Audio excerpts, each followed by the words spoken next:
Bienvenue à tous sur Afrique Sport pour le 13h de ce samedi 13 août 2022. Comme à l'accoutumée, on va évoquer plusieurs sujets et Marcel sera avec nous dans le développement. On démarre avec le Cameroun. Les Lions indomptables ont un nouveau équipementier. Contrairement à la Fédération camerounaise de football qui s'active avec la publication d'un spot vidéo et d'un communiqué sur les réseaux sociaux, le futur équipementier des sélections nationales du Cameroun tarde à montrer sa joie. Tapez One All Sports sur le moteur de recherche Google et vous trouverez des articles de Formule 1 ou encore un site internet sous forme de boutique en ligne de vente d'équipements et accessoires de sport mécanique. Difficile de trouver plus d'informations que ça sur le futur équipementier des sélections nationales de football du Cameroun. Même sur les réseaux sociaux, Twitter et Instagram, le successeur de Le Coq Sportif ne donne pas beaucoup de nouvelles. La preuve, la firme américaine n'a pas encore communiqué la nouvelle de son futur contrat avec le Cameroun. Après le Cameroun, un pas auprès de Yaya Touré qui va s'occuper de l'équipe des moins de 16 ans de Tottenham. L'ancien buteur de la maison, Germain Defoe, qui a joué 361 matchs avec les Spurs,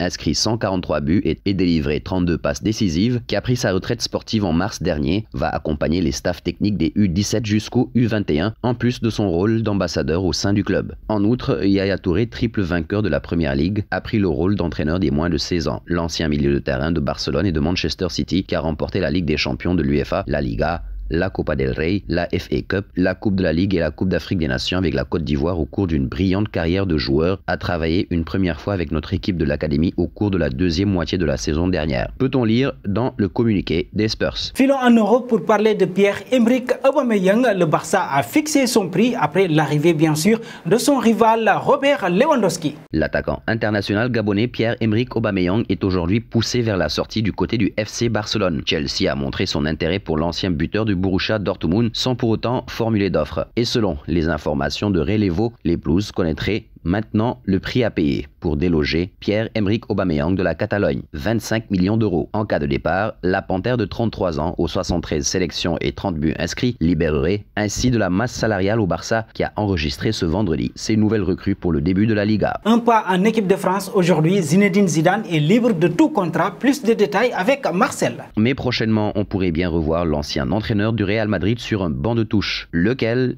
Zizou n'aurait qu'un objectif, succéder à Didier Deschamps à la tête de l'équipe de France après le mondial. Alors que la rumeur Zidane ne cesse de prendre de l'ampleur, elle fait également de plus en plus parler. Noël Le Graët a mis les choses au clair à propos de l'ancien entraîneur du Real Madrid. Le président de la 3F a alors pu expliquer: on me dit qu'il aimerait bien être sélectionneur des Bleus un jour, mais je ne suis pas au courant. J'ai de l'estime pour lui. Je ne vais pas discuter avec Zidane maintenant, je me l'interdis. Les journalistes se chargent suffisamment de parler de Zidane. Passons au Ballon d'Or. Sans surprise, nous retrouvons Kylian Mbappé, nommé pour la 5e fois de rang. À l'issue des résultats, l'attaquant tricolore n'a pas fait de langue de bois et se considère comme un candidat plus crédible, plus sérieux que les années précédentes. Avant, j'étais une curiosité et ma place dans le top 10 était une récompense. Maintenant, j'ai envie forcément de plus, a-t-il déclaré dans les colonnes de France Football. Tout au long de l'entretien avec le magazine français, le natif de Bondy n'a pas manqué d'afficher ses ambitions personnelles. Et ce dernier a même dénoncé une certaine hypocrisie totale de la part de ses concurrents pour la plus belle des récompenses individuelles. On est dans l'hypocrisie totale, car tous les amoureux du foot, quand approchent les résultats, ne pensent qu'à ça. Mais nous, les joueurs, n'aurions pas le droit d'y penser publiquement, précise-t-il, se demande-t-il. Bien sûr que c'est un gros mensonge. Et nous arrivons à l'instant quiz avec 3 indices qui vont vous permettre de connaître notre joueur mystère. Premier indice, je suis un attaquant de 22 ans évoluant en Liga.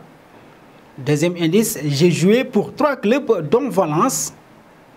Troisième indice, durant ma première titularisation, j'ai offert une passe décisive à Kondogbia. Qui suis-je? Vos réponses seront attendues en commentaire.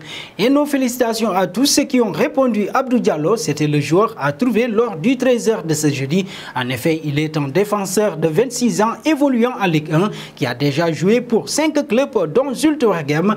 Son nom est associé à un cadre de Serie A, l'AC Milan. Et nous terminons avec le FC Barcelone. Les Catalans n'ont pas inscrit toutes leurs recrues pour la première journée de la Liga. En activant son 4e levier, la session de 24,5 50,5% de Barça Studio à la société Orpheus Media de Jaume Roures. Hier, aux alentours de midi, le FC Barcelone a pu inscrire la plupart de ses recrues à temps pour le match face au Rayo Vallecano ce soir à 21h. Pour l'heure, un seul joueur manque à l'appel dans cette liste, Jules Koundé, parce que l'ancien Sévillan était encore trop juste physiquement et que le Barça avait encore un peu de temps pour avancer sur ses départs et autres leviers comme la baisse de salaire. L'autorisation de joueurs a été repoussée d'une semaine. L'équipe précise toutefois que l'international français devrait être de la partie pour la deuxième journée de Liga le 21 août prochain face à la Real Sociedad. Et nous arrivons au terme de ces 13 heures que nous bouclons avec la question du jour. Quel est votre top 3 du Ballon d'Or 2022? Vos réponses seront attendues en commentaire. En attendant, n'hésitez pas à vous abonner sur Afrique Sport pour ne rien manquer des informations autour du football.